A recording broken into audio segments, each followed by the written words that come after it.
नमस्कार, मैं आशीष दलाल ADR live देख रहे हैं आप। और फिलहाल हमारे साथ हैं डॉक्टर विनोद चौधरी, जो खेती को लेकर न किसानों को एक ऐसा फॉर्मूला बताएंगे। और इस फॉर्मूले को नाम दिया है नानक खेती का। ऐसा फॉर्मूला है जिसमें किसान बिना जहर डाले प्राकृतिक तरीके से खेती कैसे करे और दुगनी पैदावार कैसे ले। तो डॉक्टर साहब नमस्कार। नमस्कार। आपका ये फॉर्मूला जो है नानक खेती वाला, ये हम खुद भी समझना चाह रहे हैं, जानना चाह रहे हैं, और किसान साथी जो देख रहे हैं, फिर जो दर्शक देख रहे हैं वो भी जानना चाह रहे हैं कि कैसे बिना जहर की खेती की जा सकती है और अच्छी पैदावार उस खेती से ली जा सकती है। बिल्कुल। तो देखिए, ये खेती का एक बहुत ही पुरातन तरीका है। ये अमेज़न के जंगलों से लिया गया है। अच्छा जी। और इसको अंग्रेजी में पैराडॉक्सिकल एग्रीकल्चर भी कहते हैं और रीजनरेटिव फार्मिंग भी कहते हैं, और भी बहुत सारे नामों से जानते हैं। मतलब विदेशों में इस फॉर्मूले को अपनाया जा रहा है। अपनाया बहुत बड़े लेवल पे जा चुका है जी। और सबसे ज्यादा जो पाकिस्तान में इसके ऊपर काम हो रहा है। अच्छा। इंडिया के बिल्कुल बगल में। और अच्छा। इंडिया में हम इस मॉडल को लेके आए और बेहतरीन तरीके से हमने यहाँ इस्टेब्लिश किया जी। इस मॉडल की खास बात यह है कि ना तो आपको जहर की जरूरत है, ना बड़े ट्रैक्टरों की जरूरत है जी। ना ज्यादा urea, DAP, chemical, pesticide, herbicide, fungicide, इन सब चीजों की जरूरत बड़े ट्रैक्टर भी नहीं चाहिए मतलब? बिल्कुल नहीं चाहिए। अच्छा। जितने बड़े ट्रैक्टर इस्तेमाल करेंगे, जैसे मेरे दादाजी बोलते थे बड़े ट्रैक्टरों को कि ये ब्रह्म राक्षस है। अच्छा। इसको ज्यादा इस्तेमाल करोगे जमीन दब जाएगी जी। और जमीन जितनी कॉम्पैक्ट होगी उतना ज्यादा ऐसा हो जाएगा कि जड़ें भी गहरी नहीं जाएंगी पौधों की। तो अभी जो हम खेती कर रहे हैं बड़े बड़े ट्रैक्टरों से जी।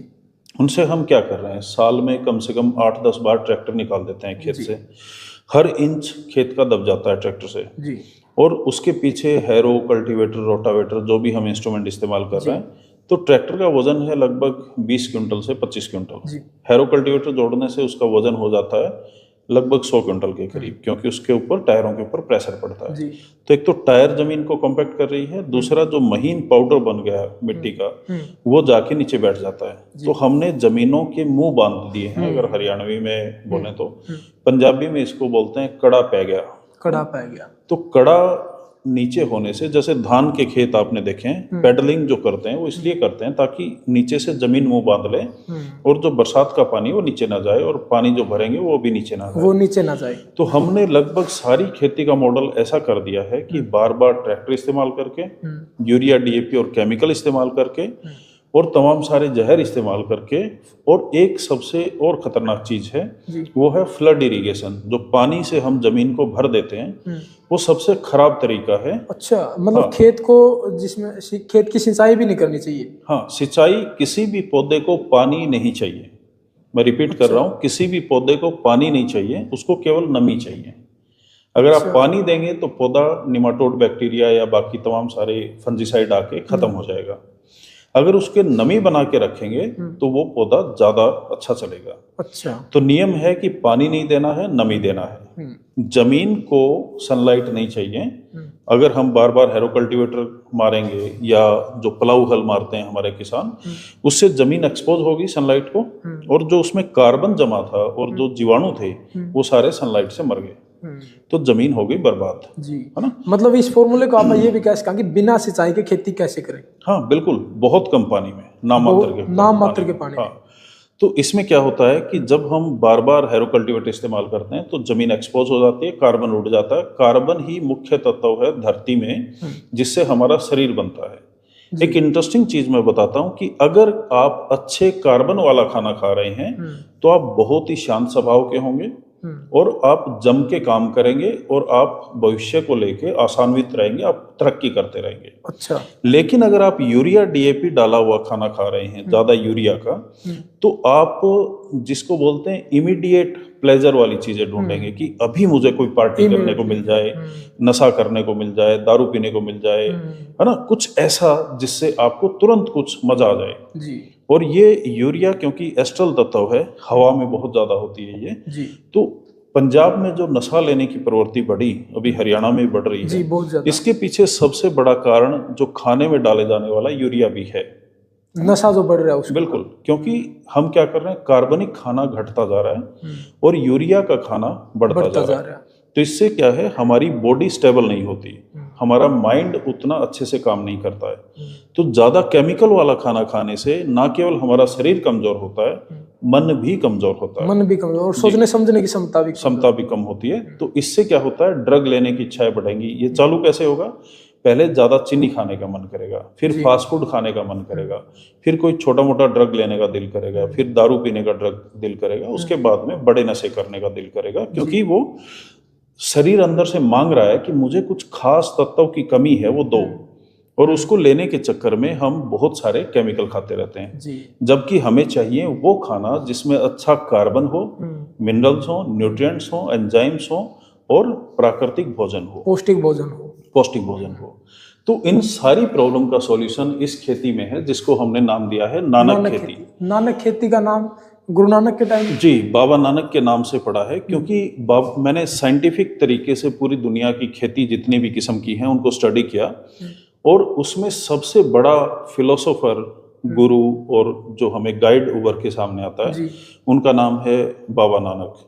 वो अपने अंतिम दिनों में पूरी दुनिया का भ्रमण करने के बाद में खेती करते हुए अपनी जिंदगी बिता रहे हैं, और वो एक संदेश देते हैं, किरत करो, मतलब काम करो, नाम जपो और बंड छको, कि काम करके आप कमाओ, उसमें से कुछ हिस्सा दान दक्षिणा में लगाओ, लोगों को खाना खिलाओ। जो लंगर का कॉन्सेप्ट है वो यहीं से आता है। अच्छा, वो जो बाबा नानक का है, वो कॉन्सेप्ट, ये लंगर वाला है, यही है कि भाई पहले कमाओ और फिर लोगों को कुछ खिलाओ भी। और नाम जपो, नाम जपो का मतलब है कि आप अपने दिमाग के ऊपर, अपनी बौद्धिक क्षमता पे काम करो, शांति से काम करो।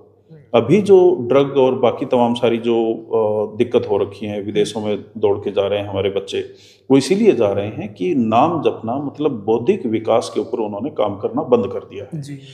और आपको जान के हैरानी होगी कि जो आज हम खाना खा रहे हैं, जैसे गेहूं सबसे ज्यादा और राइस, ये हमारा भोजन है ही नहीं। अच्छा, ये हमारा भोजन भी नहीं है। तो फिर ये किसका भोजन है? ये या तो पंख वाले चिड़ियों के लिए है, जो 2-4 हजार किलोमीटर लंबी यात्रा करती हैं, जैसे साइबेरियन जो पंछी आते हैं। दूसरा, सुअरों के लिए बहुत अच्छा है ये, क्योंकि उनका मीट बड़ा जल्दी बढ़ता है। एक किताब है जिसका नाम है द व्हीट बैली, उसको पढ़ेंगे तो आपको पता लगेगा कि डायबिटीज से लेके तमाम सारी जो बीमारियां अभी हो रही हैं, उनके पीछे सबसे बड़ा कारण गेहूं और राइस का हमारी डाइट में शामिल होना भी है। अच्छा। फिर मैं बाबा नानक का जिक्र करना चाहूंगा कि बाबा नानक जब भाई लालो के घर जाते हैं तो वो कोदरे की रोटी खाते हैं और कोदरे की खेती करते हैं। अब कोदरा का नाम हमारी यंग जनरेशन ने सुना ही नहीं होगा। हमने सुना कोंदरा जिसकी बोलते हैं गांव में ना, कोंदरा। वो कोंदरा घास है। अच्छा। ये कोदरा है, कोडो मिलेट्स बोलते हैं इसको अंग्रेजी में। ये अलग है, ये तो मैंने पहली बार सुना है। ये पॉजिटिव भोजन है, इसीलिए मैं बोल रहा हूँ कि जो हमारी नई जनता है, बच्चे हैं जो इवन बुजुर्ग की कैटेगरी में भी आ गए हैं, उनको यही नहीं पता कि असली भोजन क्या है और नकली क्या है।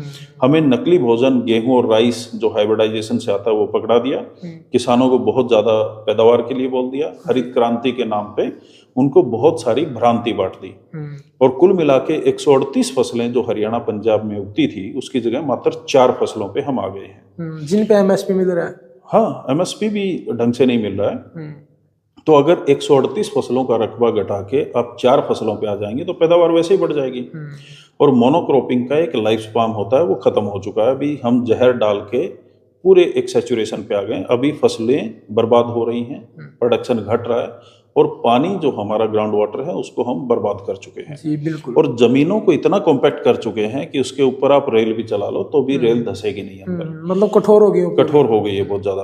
और वो कठोर ऐसे होती है कि जैसे मान लो ये जमीन है, इसके आपने बार बार इस पे हैरो कल्टीवेटर और रोटावेटर वगैरह चलाया, बार बार आपने इस पे जो भी खेती के इंस्ट्रूमेंट चलाया, ट्रैक्टर चलाया, तो इसका जो ऊपर का 4 इंच का हिस्सा होगा ये तो नरम हो जाएगा, उसके नीचे जो पक्की एक लेयर बाय लेयर जमती रहेगी, और ये लेयर लगभग 7 इंच से लेके और 25 इंच तक हमें मिली है अभी अलग अलग जगह पे। अच्छा जी। तो ये जमीन इतनी टाइट हो जाती है जैसे ये पक्का फर्श। अभी जो हम खेती कर रहे हैं वो ऐसी खेती है कि सड़क पे ऊपर 5 इंच मिट्टी डाल के जो खेती करेंगे, वही खेती अभी हम खेतों में कर रहे हैं।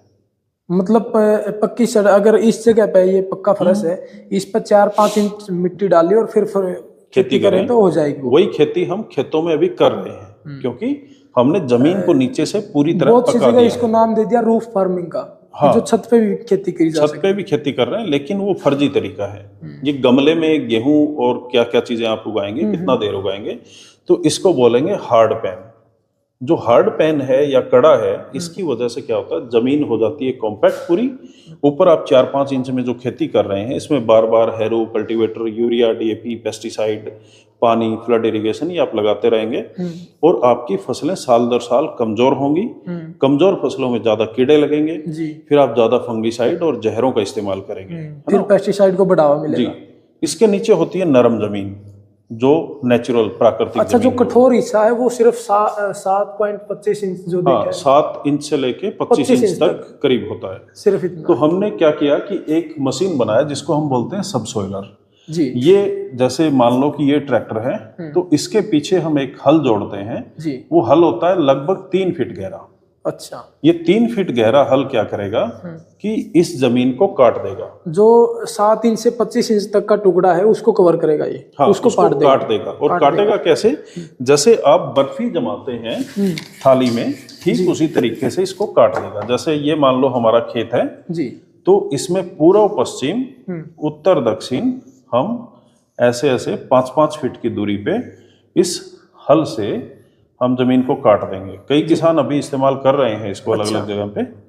हरियाणा में भी हो रहा है सर? हाँ, हरियाणा में बहुत सारी जगह पे हो रहा है। हिसार में हमने फार्म विकसित कर दिए हैं, फतेहाबाद में हो गए हैं और भी बहुत सारी जगह पे जी। तो इस तरीके से जब हम जमीन को काट देंगे तो जो 3 फीट गहरा हल कड़ा था वो टूट जाएगा। फिर इसमें एक बार फ्लड इरिगेशन करेंगे, इसमें पानी भर देंगे। उसके बाद में जो ऊपर की 4 इंच नीचे का जो हार्ड पैन था वो और उसके नीचे की नॉर्मल जमीन मिलके एक हो जाएगी। अच्छा जी। जब एक हो जाएगी तो वो नरम मुलायम जमीन हो गई। उसमें पहले तो क्या सरिया भी नहीं जा रहा था, अभी जड़ भी जाएंगी पौधों की नीचे गहरी, और उसमें पानी भी जो बरसात का होगा वो गहरा जाएगा। तो ग्राउंड वाटर की जो समस्या है वो खत्म हो जाएगी। अच्छा। तो हमारा जो बरसाती पानी है वो नीचे जाएगा, तो ग्राउंड वाटर भी ऊपर आएगा। मतलब जो ग्राउंड वाटर की आज समस्या आ रही है वो पेस्टिसाइड के कारण, या फिर जो ये जो 7 इंच से 25 इंच तक का टुकड़ा आपने बताया, हाँ, उसकी वजह से हो रहा है? हार्ड पैन की वजह से हो रहा है ये। तो हार्ड पैन इतना हार्ड होता है कि उसके नीचे से पानी भी क्रॉस नहीं करता है। तो अगर हमने इस तरीके से काट दिया जमीन को, तो नीचे पानी भी जाएगा और पौधों की जो रूट जोन है वो भी गहरी जाएगी। अगर वो नीचे गहरी जा रही है तो उसका सीधा सीधा मतलब है कि पौधा ज्यादा ताकतवर होगा, जमीन से ज्यादा न्यूट्रिशन लेगा, और जमीन में जितना पौधे को जरूरत है उससे सैकड़ों हजारों गुना ज्यादा न्यूट्रिशन होते हैं। ये यूरिया डीएपी और केमिकल बेचने के चक्कर में हमें एक सगुफा पकड़ा दिया कि आपको ये डालते रहना पड़ेगा, क्योंकि आपने टेक्निक गलत चुनी है, इसलिए ये डालते रहना पड़ेगा जी। आप देखिए कि हमारे टिब्बों में, राजस्थान के आसपास में या हरियाणा का जो भिवानी वाला एरिया है, तो वहाँ पे जाटी और बहुत सारे पेड़ पौधे खड़े रहते हैं। उनको किसी यूरिया डीएपी पानी की जरूरत नहीं, क्योंकि उनकी जड़ें गहरी गई हुई है ना।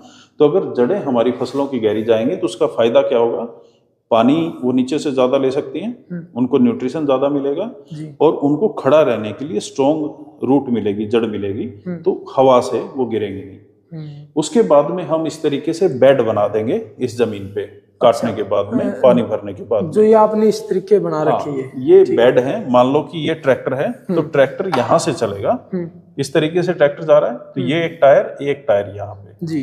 तो ये टायर यहाँ पे रहेंगे और जो बीच की जमीन है ये बेड बन जाएगा, मतलब 1 फीट ऊंची जमीन रहेगी। फिर ट्रैक्टर घूम के इस लाइन में आ गया, फिर यहाँ से घूम के ऐसे चला गया।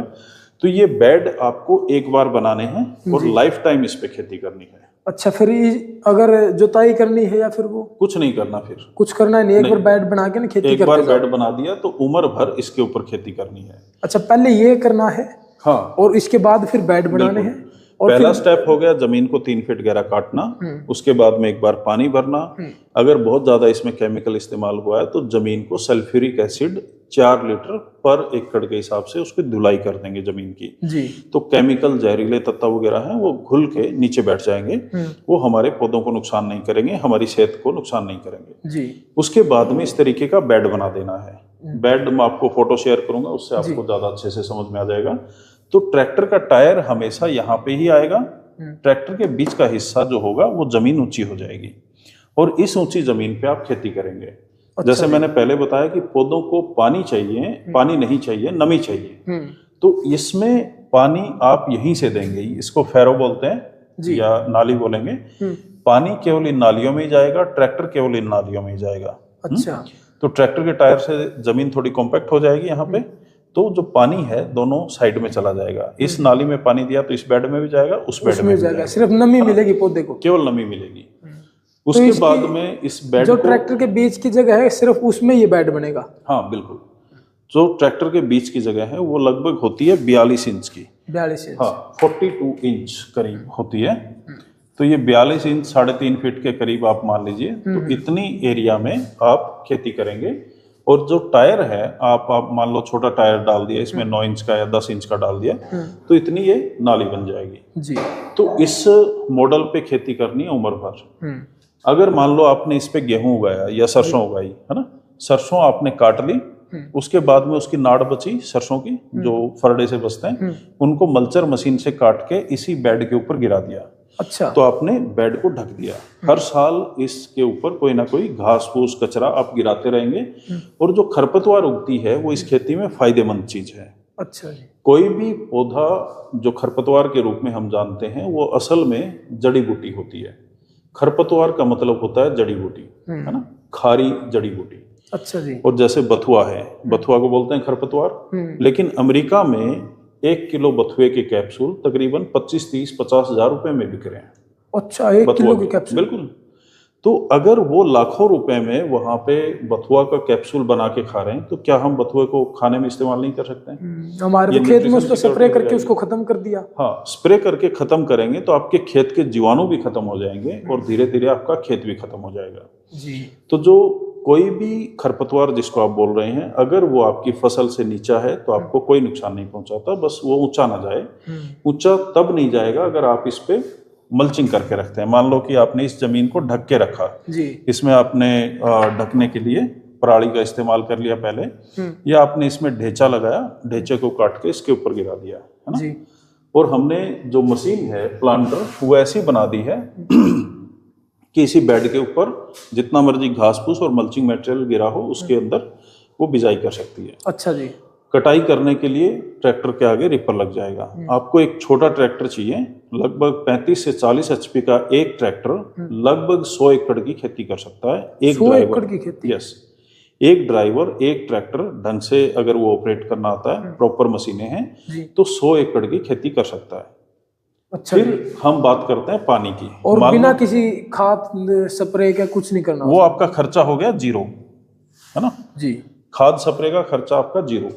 तो ये मान लो आपका पानी का नाली है या खाड़ा है जी। इस पानी से केवल आप इनमें कनेक्शन कर देंगे, इन नालियों में ही पानी जाएगा, आपको और कहीं पानी देने की जरूरत नहीं। तो आप सोचिए कि पहले आप पूरे 1 एकड़ को, 1 एकड़ हो गया 198 बाई 220 फीट, 220 फीट, है ना। आप इतने बड़े एरिया को पानी से भर रहे थे। अभी ये 40 के करीब लाइनें बनेंगी, तो आप 40 फीट में पानी भर रहे हैं जी। तो 200 फीट, 220 फीट में पानी भरना और 40 फीट में पानी भरना, वो भी नाली में, कितना कम पानी खर्च होगा? लगभग 25%। हाँ, 25%। और हर साल ये घटता जाएगा। लगभग 10 गुना कम पानी में आप खेती कर पाएंगे। मतलब 1 किले के पानी की, 1 किले का पानी अगर अपने को मिल रहा है तो 10 किले की खेती आप ही कर सकते हैं आराम से। मान लो किसानों के पास वैसे भी नहरी पानी की कमी है, 1 एकड़ का अगर आपके पास पानी है तो 10 एकड़ की खेती उस पानी से आप कर सकते हैं, है ना। तो पहले जैसे हम जिक्र कर चुके हैं कि पौधों को नमी चाहिए, पानी नहीं चाहिए। आपने देखा होगा खाड़े डोले पे उगे हुए जो पौधे होते हैं वो ज्यादा ताकतवर होते हैं। जब हम पानी देते हैं तो पानी से जमीन कॉम्पैक्ट हो जाती है और उसको पौधे को नुकसान होता है। तो इसलिए हमें बेड के ऊपर ही खेती करनी है। इसमें मान लो हम 5 लाइनें भी, जैसे गेहूं की उगानी है तो 5 लाइनों में हम उगा देंगे। आलू उगाना है तो बस आप इसके ऊपर बीज छोड़िए इस बेड के ऊपर और इसको पराली से या मल्चिंग से ढक दीजिए जी। आपको जमीन में भी नहीं दबाना। बेड है, ये बेड आपने बनाया है, हाँ। इस पे खेती अगर गेहूं की करना चाहे तो फिर उसकी अलग से मशीन नहीं, एक ही मशीन है, वो सारा काम करेगी। वो बेड भी बनाएगी, वो अगर मल्चिंग है तो उसमें आपका बिजाई भी करेगी। सिंपल अगर आपका बेड है तो भी वो बिजाई करेगी। इन नालियों में अगर खरपतवार जम गया थोड़ा बहुत तो वो भी सफाई करेगी। तो फिर किसान को एक छोटी सी इन्वेस्टमेंट तो करनी पड़ेगी स्टार्टिंग में, अगर इस फॉर्मूले से खेती कर रहे हैं तो। हाँ, स्टार्टिंग में बहुत कम खर्चे में, मान लो कि 4-5 किसान मिलकर अगर खेती करते हैं तो एक ट्रैक्टर और एक जोड़ी मशीन मोर देन इनफ रहेगी, है ना। मात्र 2-3 लाख रुपए के खर्चे में वो सारा सामान आ जाता है। मतलब 4-5 किसान अगर इकट्ठे होकर खेती करना चाह रहे हैं इस फॉर्मूले पर, तो 2-3 लाख रुपए इन्वेस्टमेंट होनी है। हाँ बिल्कुल।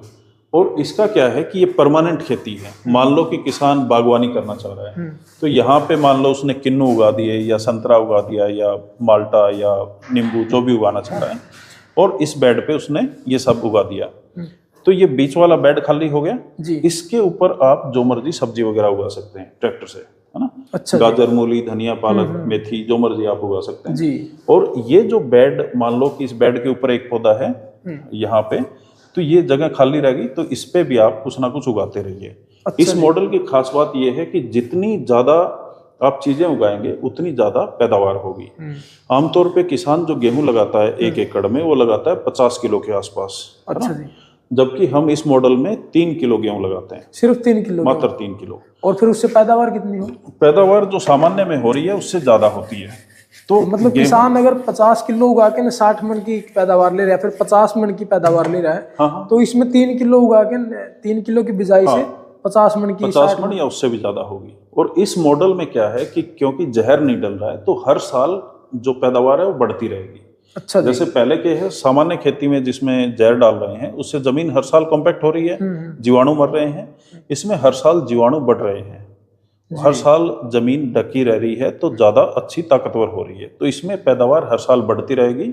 और आपका जो केमिकल फार्मिंग है उसमें आपने देखा हो, कभी उखेड़ा आ गया, कभी सुंडी आ गई, कभी कुछ आ गया, तो फसल बर्बाद होती है, वो झंझट इसमें नहीं है। तो ये इसको बोलते हैं क्लाइमेट रेजिलिएंट एग्रीकल्चर। मतलब जो क्लाइमेट का, ग्लोबल वार्मिंग और क्लाइमेट के ऊपर जो हम बात कर रहे हैं आज के दिन, कि गर्मी बढ़ गई, कभी सर्दी बढ़ गई, जैसे इस साल भी सर्दी मात्र 20-21 दिन की पड़ी है ना। तो ये ग्लोबल वार्मिंग और क्लाइमेट चेंज है, इससे भी ये खेती बची रहेगी। और इस खेती में आप जो चाहे बिजाई कर सकते हैं। इसमें धान, गेहूं, सरसों, धान के बारे में बिल्कुल, धान के बारे में मिसकंसेप्शन है कि धान तालाब की फसल है। तालाब बना के लाखों करोड़ों एकड़ में, और हम भर देते हैं पानी से, ग्राउंड वाटर हम एक्सप्लॉइट करते हैं बहुत ज्यादा।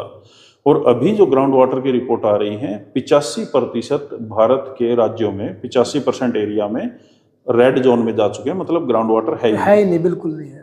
उसके नुकसान क्या हो रहा है, नीचे से आर्सेनिक और जो हानिकारक तत्व है वो भी आ रहे हैं। और वो हम जब पीते हैं तो कैंसर होता है, वो पीते हैं तो बहुत सारी बीमारियां फैलती हैं।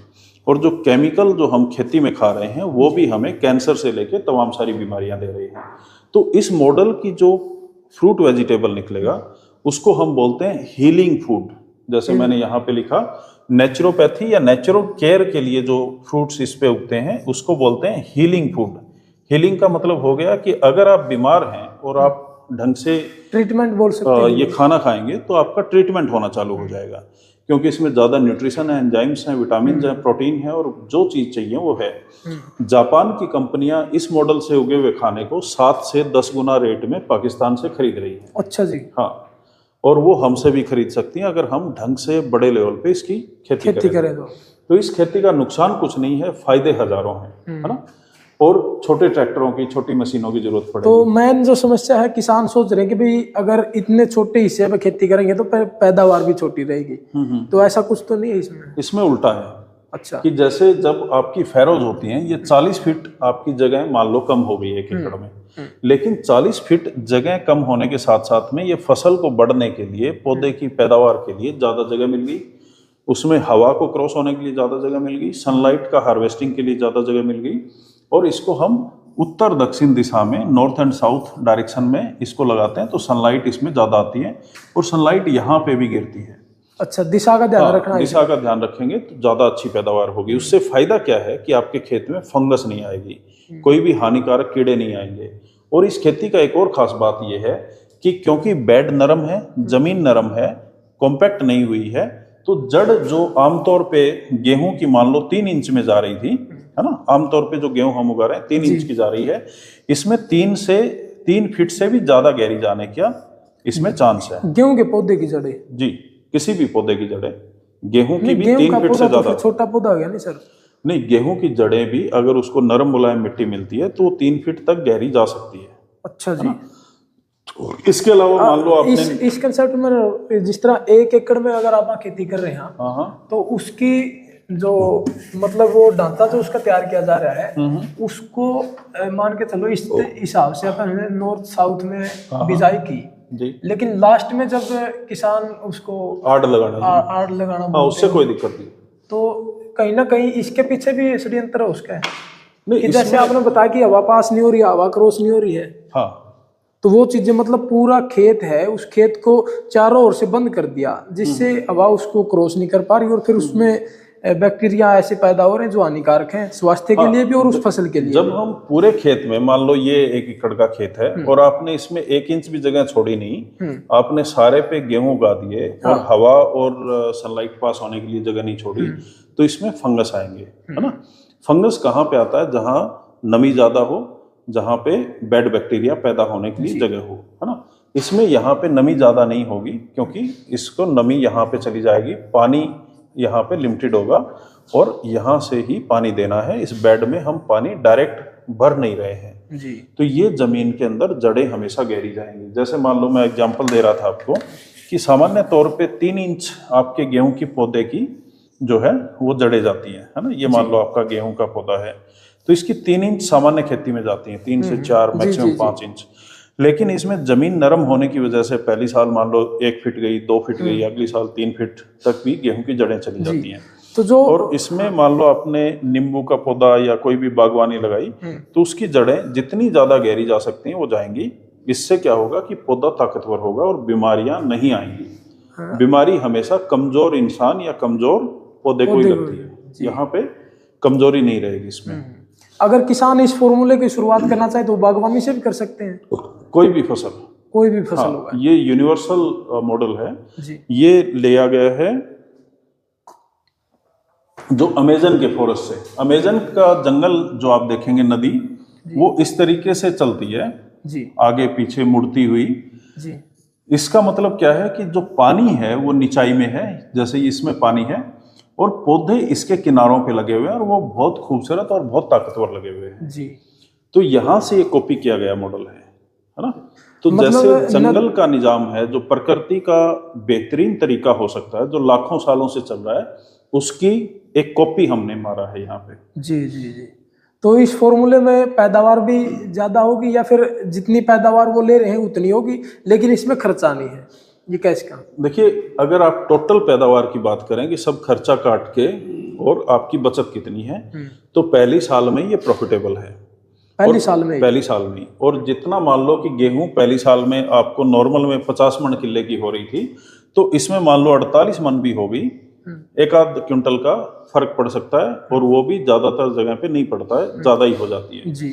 तो आपका खर्चा तो कुछ लगा नहीं, तो आपकी टोटल पैदावार यहाँ पे ज्यादा हो रही है और हर साल इसमें पैदावार बढ़ेगी, केमिकल में हर साल घटेगी, खर्चा बढ़ेगा। तो फिर इसको जो इस पे जितनी भी खेती की जाएगी उसके जो पौधे हैं उनको पोषक तत्व कैसे मिलेंगे?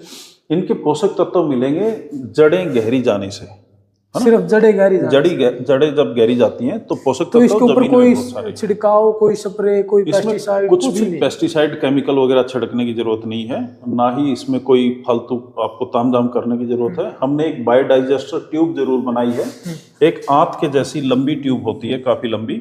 इसमें आप गाय का गोबर या भैंस का गोबर या और इसमें गले सड़े फल सब्जियां वगैरह डाल सकते हैं तो ये बायोडाइजेस्ट होके एनएरोबिक कंडीशन में यहाँ से बियर जैसा पानी निकलता है तो इस पानी को आप इन नालियों में दे सकते हैं। ये एक्स्ट्रा मेहनत है अगर कोई करना चाह रहे हैं तो और ज्यादा पैदावार अगर लेना चाह रहे तो जी। लेकिन जो आपने फॉर्मूला बताया है सिर्फ इसी फॉर्मूले से जो है पैदावार उतनी पैदावार ले जा सकती है और खर्चा नहीं है बिल्कुल भी। हाँ, खर्चा इसमें हर साल घटता जाएगा। मशीनों का खर्चा पहले साल हो गया, बाद में कोई खर्चा नहीं। तो किसान आपसे अगर संपर्क करना चाहे तो वो कैसे संपर्क करे सर? संपर्क मुझे व्हाट्सएप कर सकते हैं, मेरा व्हाट्सएप नंबर मैं यहाँ पे भी लिख देता हूँ 99 जी 88 88 06 04 77। तो मैं फिलहाल पंजाब विश्वविद्यालय में चेयरपर्सन हूँ डिपार्टमेंट ऑफ सोशियोलॉजी का जी। और मैं इन्वायरमेंटल सोशियोलॉजी, प्रकृति का समाजशास्त्र कई सालों से पढ़ा रहा हूँ। अच्छा। और मैं इन सारे दुनिया के जो बेहतरीन मॉडल हैं उन पे रिसर्च कर रहा हूँ और मैं स्टूडेंट के लिए भी और देश दुनिया की जो अलग अलग जगह हैं उनके लिए भी कर रहा हूँ। अगर किसान आपको बुलाना चाहे तो आप कुछ ऐसे प्रोग्राम अटेंड कर पाएंगे? हाँ, अगर ज्यादा किसान इकट्ठे हैं तो मैं उनको ट्रेनिंग देने के लिए जरूर जाऊंगा वहाँ पे। बाजरे की रोटी और लस्सी पीना बस अपने को। अच्छा जी।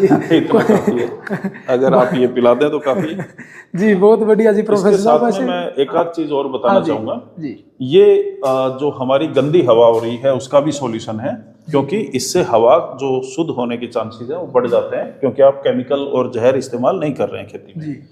पानी आपका जो हर साल कंटामिनेट हो रहा है, जिसमें आप बहुत सारी जहर डाल रहे हैं, वो भी खत्म हो जाएगा। तो आपका पानी भी शुद्ध रहेगा और ग्राउंड वाटर रिचार्ज होगा। आप पूरे देश में देखेंगे पानी की समस्या, जो धरती का पानी है वो हर साल 10 फीट का टुकड़ा तो जोड़ते ही किसान, है ना। जो किसान है वो सीधा सीधा समझ जाएंगे कि 10 फीट का टुकड़ा जोड़ते रहे तो आप 10 साल में 100 फीट से नीचे चले जाएंगे और एक दिन तुरंत पानी खत्म हो जाएगा जो पिलानी के एरिया में हो चुका है। फिर ग्राउंड वाटर इससे रिचार्ज होगा, फिर सोयल और जो खाना है आपका वो बेहतरीन क्वालिटी का बनता रहेगा, जिससे आप बीमार नहीं होंगे।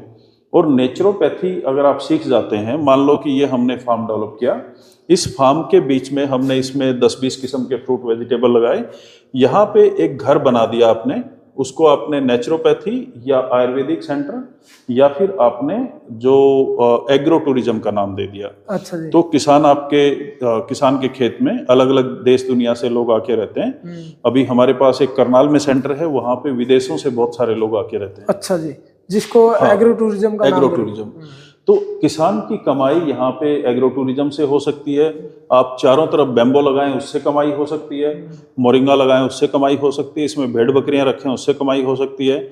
आप एग्रो टूरिज्म बनाएं, नेचुरोपैथी अपनाएं। जैसे आपने अभी नवजोत सिंह सिद्धू की वाइफ है, नवजोत कौर सिद्धू, उनका केस सुना होगा कि कैंसर उनकी ठीक हो गई है 40 दिन में, और वो 4th स्टेज की कैंसर थी, वो बिल्कुल ठीक हो सकती है। अगर आप सही खाना खाते हैं, गेहूं नहीं खाते हैं, राइस नहीं खाते हैं, दूध नहीं पीते हैं डायरेक्टली, पशुओं से आने वाला भोजन बंद कर देते हैं, और आप जो भी जहरीला खाना, पैकेट बंद भोजन है, सफेद जो जहर बोलते हैं, वो सब बंद कर देते हैं, और आप ऐसे मॉडल से निकला हुआ फल सब्जियां केवल खाते हैं, नंगे पैर कच्ची जमीन पे चलते हैं, सनलाइट में रहते हैं, शरीर के ऊपर मसाज वगैरह करते हैं, पानी की पट्टियां वगैरह करने का एक तरीका है, तो आप बहुत कम समय में कैंसर जैसी असाध्य बीमारियों को भी अपने शरीर से भगा सकते हैं। इसके अलावा कोई और बीमारी हो वो ठीक होनी चालू हो जाएगी, बशर्ते आप फार्मूला पता हो कि क्या खाना है, कब खाना है, कितना खाना है जी। पूरा डाइट प्लान। हाँ, डाइट प्लान, ऑटोफैगी वगैरह भी है। तो ये ग्लोबल वार्मिंग, क्लाइमेट चेंज का जितना हवा चल रहा है, इससे भी हम बच सकते हैं। नहीं तो अगर ये मॉडल नहीं अपनाएंगे तो हमारी फसलें कभी भी निमाटोड बैक्टीरिया या उखेड़ा रोग और बाकी तमाम सारी चीजों से खराब हो सकती है जी। तो बहुत बढ़िया लगा डॉक्टर साहब, आपका फॉर्मूला ये आपने बताया है, और आप भी जो है डॉक्टर साहब के इस नानक खेती वाले फॉर्मूले को समझ चुके हैं और आपने देखा भी है। और डॉक्टर साहब का नंबर आपको स्क्रीन पे भी दिखाई दे रहा है, मैं बोल भी देता हूँ, 9988060477। इस नंबर पर अगर आप व्हाट्सअप करते हैं तो डॉक्टर विनोद चौधरी से आप संपर्क कर पाएंगे, और इस खेती के फॉर्मूले को लेकर न किसान जितनी भी जानकारी लेना चाह रहे हैं या फिर आपके मन में जो सवाल आ रहे हैं वो सब आप दूर कर सकते हैं, उन सवालों के आप जवाब ले सकते हैं। और बड़ा ही अच्छा किसान के लिए फॉर्मूला रहेगा, क्योंकि इस फॉर्मूले में कोई ज़्यादा इन्वेस्टमेंट किसानों को नहीं करनी है, कोई ज़्यादा खर्च नहीं करना है। जितनी भी पैदावार किसान इस फॉर्मूले से करेंगे वो सिर्फ और सिर्फ प्रॉफिट होगा, वो सिर्फ फायदा होगा। तो इस फॉर्मूले को लेकर आपके मन में क्या सवाल आ रहे हैं वो कमेंट सेक्शन में रखें, और डॉक्टर विनोद चौधरी के विचार आपको कैसे लगे हमें जरूर बताएं। मिलते हैं जल्दी नई अपडेट के साथ, तब तक के लिए इजाजत चाहता हूं। कैमरामैन अजय के साथ मैं आशीष दलाल, ADR लाइव।